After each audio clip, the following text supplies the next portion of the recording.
We'll go ahead and pull the shameless plug for you. As RC pilots, we've all had the thought cross our mind as to whether or not we could safely land a full-scale plane should the pilot become incapacitated. Ben brought this up to me and we started doing some thinking. How much does RC flying actually prep you to fly a full-scale plane?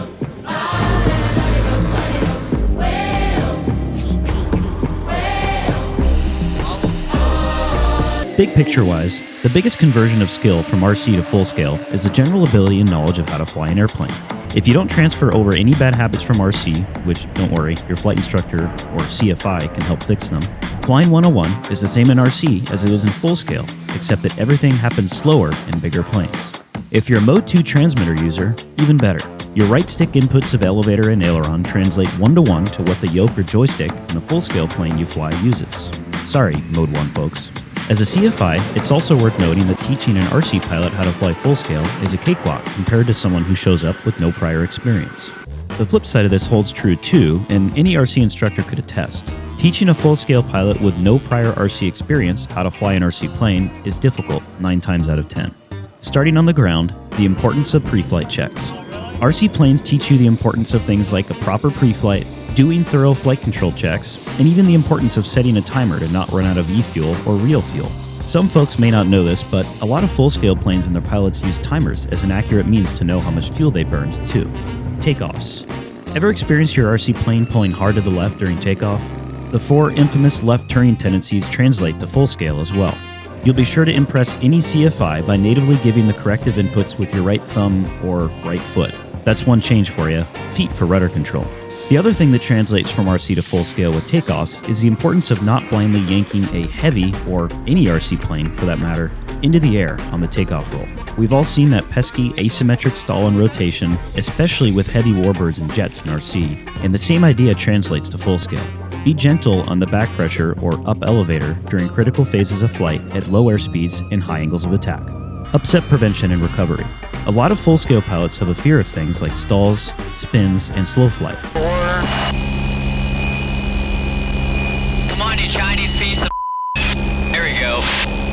There we go. However, regularly practicing maneuvers at the true edge of the envelope in RC will help reduce these fears in full scale because the overall method to recover all translates. If you don't already do it, we'd suggest practicing stuff with your RC planes, such as power on or off stalls while keeping the stick fully back and dancing on the rudder, a falling leaf stall, or loading up the wing with full up elevator on a downline or in a high bank turn and holding the elevator fully up there too. If you wanted, you could even let your RC plane enter a fully developed spin and keep holding full up elevator and practice recovering from that as well. All these maneuvers in RC prep you and make you comfortable with what it takes to recover from these in full scale, and what it will look like as well. On a recent full-scale flight with Ben, we went into the local practice area in a Citabria to practice these things for fun and learn more about the airplane. The Citabria proved yet again that most all airplanes do bite sometimes if not respected, but inherently want to fly after use of proper upset recovery procedures. Ben and I even found ourselves comparing the Citabria's habits to RC planes we've flown in flight. Dude, that was weird. I haven't flown in a plane, at least not with a pilot who's willing to do it, where like you get that same reaction with an RC plane where you can tell it's about to become violent. Oh yeah, like where you mean where it actually gives you some level of buffet warning? Yeah, exactly. Yeah. This felt to me like the Carbon Cub, the RC, the E-Flight Carbon Cub. I don't know if you'd agree.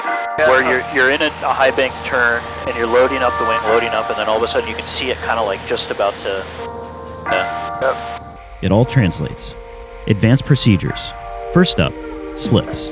Whether it be a forward slip to get down quick without gaining airspeed, or a side slip to try some one-wheel landings or touchdown in a pesky crosswind, it all translates 1-to-1. That's another thing that Ben and I went out to practice in the Citabria, and we had a lot of fun learning what she liked and didn't like for one-wheel landings.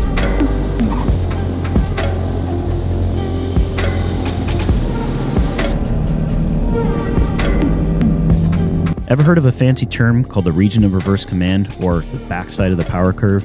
If not, you're bound to know what we're referencing just from your RC experience. When flying your RC plane at low airspeeds and high angles of attack in flight or on an approach, you probably have found yourself using pitch to hold the desired speed and adjusting thrust as needed to set your sink or climb rate. This directly translates to full scale as well. The final advanced topic that RC pilots arguably better understand than any full-scale pilot is the importance of a proper center of gravity, not to mention what a plane acts like when it's way outside of a proper CG range. This is one of the things we love about RC so much. You can purposely put your airplane way outside of the box of safe norms you're required to adhere to at full scale to learn the intricacies of what makes an airplane truly tick at the edge of the envelope. Extremely nose-heavy or tail-heavy planes will fly up to a certain point, and most RC pilots know how to deal with it, land the plane, and move the CG to fix the issue. Full-scale pilots who haven't flown RC wouldn't be as prepared to the practical aspect of what a plane outside of a safe CG range flies like, as all they can go off of is what the book says, purely for safety reasons. Emergencies. Fly the plane. This works with any airplane. When that pesky dead stick happens, or whatever emergency gets thrown at you, so long as you fly the plane to the ground, you'll likely end up with a minimally or not damaged airplane. Staying cool-headed in an emergency can save you as well. During stressful scenarios in training, our favorite full-scale instructor, Charlie, would say, "Deep breath and wiggle your toes." It sounds weird, but give it a try sometime. It truly forces you to relax. Wind and turbulence. In RC, not many folks are properly introduced to proper flight control inputs while taxiing or taking off and landing in high winds, but it does directly translate. Ailerons rolled into the wind do induce yaw, aka adverse yaw, on top of rudder input, but could help keep your plane from weather vaning its way into a ground loop. When flying your RC plane in crosswinds and even turbulence, you learn how the plane reacts and gets tossed around, what the general idea is on inputs to give to get her onto the ground safely in a gusty crosswind, and even what can go wrong if you don't react properly, again, without injuring yourself. When you go to full scale, this RC experience will help you tremendously, and you'll end up getting to fine-tune your RC crosswind landings using the full-scale procedures and techniques. That's a win-win learning scenario. Landings.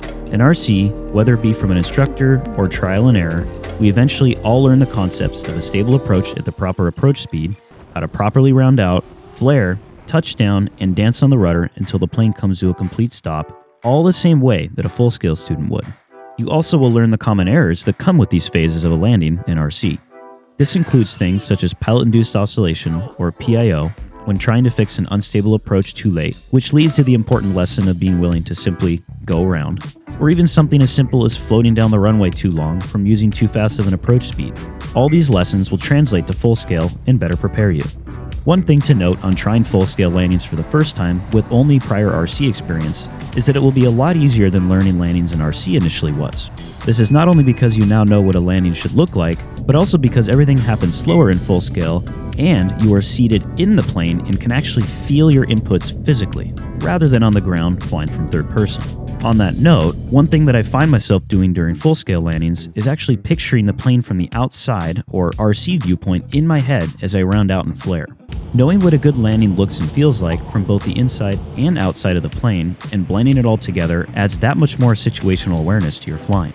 We hope that every RC pilot gets the opportunity to sneak in an intro flight in a full-scale plane if you've never given it a shot. If you do end up pursuing full-scale, you'll find that your RC flying will benefit your full-scale flying, which will then benefit your RC flying, etc. You scratch full-scale's back, she'll scratch RC's back. Just promise us one thing if you fall into the love potion that is full-scale flying. Some RC folks get so enamored by full-scale that they get locked into the infamous honeymoon phase. Don't forget your roots. Don't quit flying RC. It will make you a well-rounded pilot. If you enjoyed this video, be sure to like and subscribe. Happy landings, bounce one on for us, and we'll see you next time with a new upload.